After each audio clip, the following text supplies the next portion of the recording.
Now, a lot of people, when you ask them to celebrate wins, they're thinking about big, huge things. And I say, you know what? Small things lead to big things. So if it's a win, doesn't matter how big or small it is, it's a win.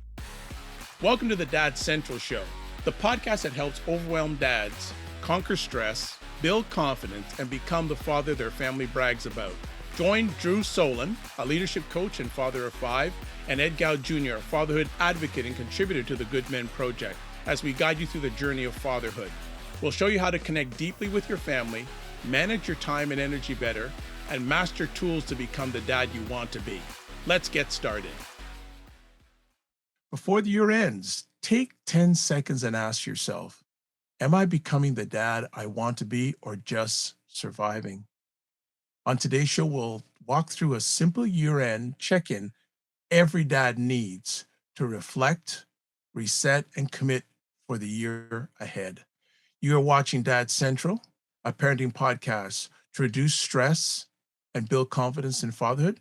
Our show is sponsored by Dove Men Plus Care because Dove Men Plus Care believes that care is the best of a man, and because when men care for themselves and others, there's a positive impact. So, Drew, how you doing as we're coming to a year end? I'm beginning to reflect. Reflect and at least plan for how I'm going to fit reflection in before the end of the year, and make sure that I actually learn from this year and am able to move forwards towards some of my goals. Which, by the way, I've been writing my goals down every single day actually since the start of November. So it's a good exercise. So hopefully I can build the momentum through this by adding this reflection activity in. So looking forward to the conversation. Excellent, excellent. Just want to ask before we get into it, how beneficial has it been for you to write your goals down? Well, very beneficial. One, it gives me clarity on what I'm working towards. I don't necessarily know exactly how every single goal is going to be accomplished, but I do have clarity on what I'm working towards. And so, the old adage is if you aim at nothing, you'll hit it every time. Well, I don't have nothing to aim at. I have something specific to aim at. And at least, if nothing else, the progress I'm making is that I'm writing it down and I'm being conscious of it every single day. And that in itself, to me, is important at this stage, just with the number of challenges that I think life today just brings. There's so much that pulls at us and can easily derail us. And so I want to live intentionally. And to me, that's writing my goals every day is helping me become even more intentional. Okay, excellent. So as we get into today's episode, we're going to provide a practical year-end framework to help dads evaluate the past year, identify what matters most, and create intentional commitments for stronger fatherhood in the year ahead. So our first segment is reflect, and we're going to talk about where did I show up well this year? Drew? Yeah, I think as a dad, and this can be hard when you're looking at such a large period of time, but you want to look back on the past 12 months and you want to honestly assess, how did life go? Or how did I do in the areas that matter to me? But not with judgment or ridicule or criticism. I think you want to look back with honesty and grace, recognizing that life today is challenging and your circumstances may be even more challenging, but there are wins. When we get together in our dad mentor community, the first thing we talk about, hey, what's a win you've had over the past few weeks? Why? Because it's important. We start on recognizing the strengths, the capacity, the good things that we actually are doing, because it's often easy to overlook in the stresses of life. So I think that's really important. And so ways you can get a handle on this is by asking some of these questions. So what moments made you proud as a dad? One thing that helps you with that is just the last night I had the phone and I've got a widget that shows me pictures, and it happened to pop a picture of, oh, that looks, and I popped on it. And then I just was able to slide through and I saw family moments from the past year. I was like, oh, I completely forgot about that. But they brought such me. I think feel really proud of some of those moments because like, oh yeah, I forgot about that. But that Might be an easy way to do it. Ask yourself what moments made you proud as a dad. Or you could ask the question, where did I struggle? And then finally, you might want to say, what did my kids need from me this year? And how did I do at providing that? And so it's important that I think you write these questions down, have some form of paper. I know everyone talks about technology, but there truly is a significant power in actually writing. Different part of your brain actually lights up when you write with a pen and paper. So, and that area is also connected to memory and learning. And so that's why I think there's value in actually doing this on pen or pencil and paper. Maybe the finally to anchor that is that you could at the end of this process of asking those questions is write down what are 3 wins that I had throughout the year that I'm really proud of, and then what are 3 areas that of growth that I might want to consider for the next year. So those are some thoughts, Ed. But would you like to add anything here? Yeah, I'll make it pretty short here. Now, a lot of people, when you ask them to celebrate wins, they're thinking about big, huge things. And I say, you know what? It can be very small. It does, like, small things lead to big things. So if it's a win, doesn't matter how big or small it is, it's a win. Really quick story. I was uh, doing a sharing session with a bunch of fathers, and the way I started out was, someone give me a win.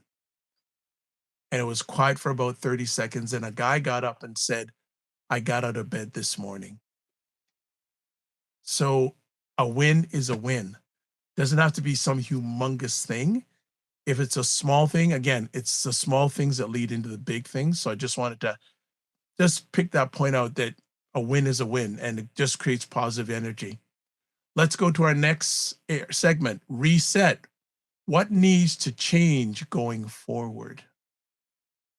And a thought that just came to me, and this also could be part of my own reflection and learning, is change is hard. Duh, Drew, everyone knows that. Yeah, but I say it out loud because the reality is that when we say, well, what needs to change going forward? Some people may either naturally resist, no, forget about it, like everything's good. I don't need to change. Some people may be like, actually, you know what, I really want to change, but the process to actually change is actually hard and discouraging for them.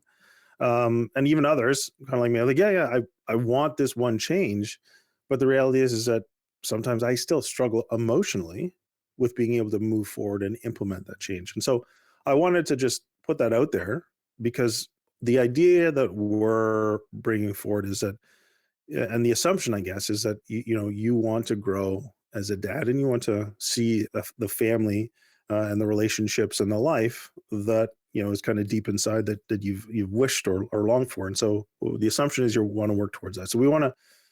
I guess my point is I want to acknowledge that it's quite challenging, and this idea of what needs to change is the goal to help bring you forward. To get into maybe the main points is reflection by itself is great, but you have to patient. What's the shift on the dial that I need to move to now? And again, it should be aligned with your goals. The reality is I think if you look back honestly on this past year, you may have noticed some drift. Your goal might have been to be more present, but as the year went on, maybe you felt and became more distracted. Sometimes you want to be emotionally available for your kids, but work and health and relationship and family, those pressures came up and you find you weren't as available as you wanted to be. Or as stress is mounted, your patience decreased. And the more you instead of communicating effectively, you actually shut down and isolated and did your own thing and you weren't really engaged with your family. Or maybe it's work you just all of a sudden got more involved and more was asked of you and you really saw the boundaries between work life and home life really getting pushed more towards work, and home was really getting pushed away. So all these are the realities that could have happened over the year, plus other things. Where you want to be at the end of this year, and if not, what's the one shift that might bring you back or put you back on track to where you want to be? Anyways, those are some thoughts, Ed. Do you want to wrap this part up and Yeah, give I, dads a I prompt that they can take to move forward and implement this? yeah, absolutely. So a prompt. that I have for our listeners and viewers is, what's one habit or mindset I can release so I can show up better at home? And then I'll add on to that. I invite everyone watching or listening to this, what's one thing you want to reset before the new year? Let's go to our last segment. Recommit. What will I intentionally build next year? Drew? John Maxwell used to have like a word for every year, and he would usually surface that word during his year-end reflection. I at the end of years have looked down and set goals. For a while in my life, it was around 5 F's. It was like faith, family, finances, fatherhood, and finishing. Finishing for me came from my university coach Larry Haler, and finishes for me was about purpose. It was about, are you finishing, and completing and working as hard as you can in the area of purpose that you're contributing to. And while I still think those are relevant and valuable for me, I have shifted over time, and I don't necessarily follow that same 5 F's. I focus on what's relevant and what's kind of pressing in life right now. For dads, reflecting on what matters to you, and then making sure if there's a theme, if there's a an outcome, if there's these results that matter to you, maybe pick the one that is most important, and maybe that is your relationship.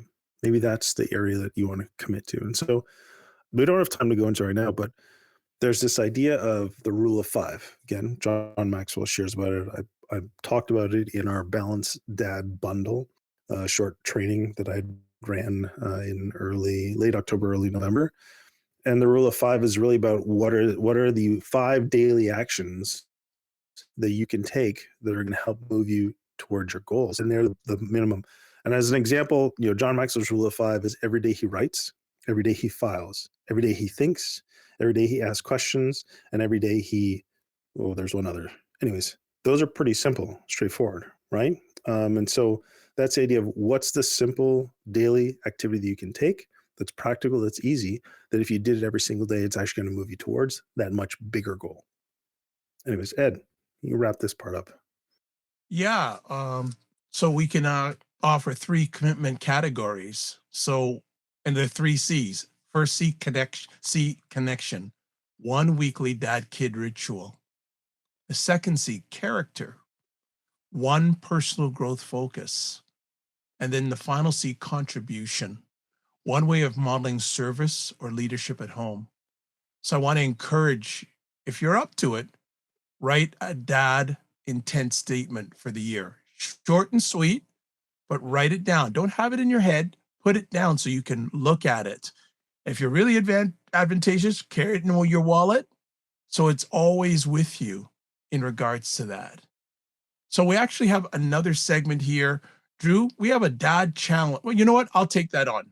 I'll handle that as in my close here. So as we do a wrap here, we covered today, where did I show up well this year? What needs to change going forward? Then we said, what will I intentionally build next year? So one of the things we want to do here is we want to challenge you. So if you're up to it, create a simple year-end worksheet or verbal exercise and say, or either write it down or ask yourself, what's the win you're most proud of this year? Then the second thing is the one thing I'm releasing, dot, dot, dot, and then the commitment I'm making next year. And if you do that, contact us and share it with us. We'd love to hear what you're putting out there. So, key takeaways we want to get from this conversation today: year end reflection helps dads recognize growth and blind spots with honesty. Then we have resettings about simplifying, choosing one meaningful change, not reinventing everything. Then next we have recommitting works best when grounded in small, consistent actions that strengthen connection. And then finally, intentional fatherhood is built through regular check-ins, not once a year resolutions. Drew, what resource would you like to offer everyone today? Well, what I would love to do is to actually create a reflection worksheet built off of what we talked about today. So we'll do that, and we'll put a link in the show notes for dads to download and be able to sit down and do their actual reflection. And we'll leave some space for them to get creative for their own. We'll give them the framework, but they can also come up with something that might work best, how they function. That's our takeaway for today. Yeah, I think that's a great idea to offer that to everyone to write it down. And hey, maybe one day we'll get a dad or two on and have them share their thoughts and their goals with us. It'd be a great idea. But as we close, as always, we want to thank you for giving the most important thing in your lives, your time, to either watch or listen. As always, don't just manage your time, manage your energy. Remember to give yourself grace. Thanks very much for watching. We'll see you soon.